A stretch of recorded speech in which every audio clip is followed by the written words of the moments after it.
Hi guys, magre-review po tayo ng lulutuing ulam ngayong umaga, no? So, samahan niyo po si Kuya Lars magluto. Ayan guys, yung lulutuin na pananghaliang ulam ni Kuya Lars, ano? Naka-ready na. Ayan guys.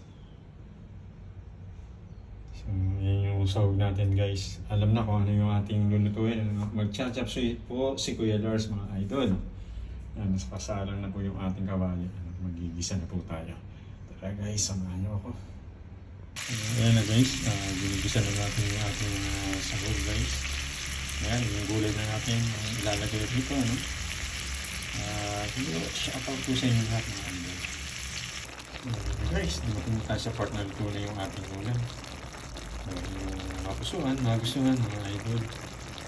Dito eat na naman tayo, palakas na naman kain ko si Kuya Lars mga idol.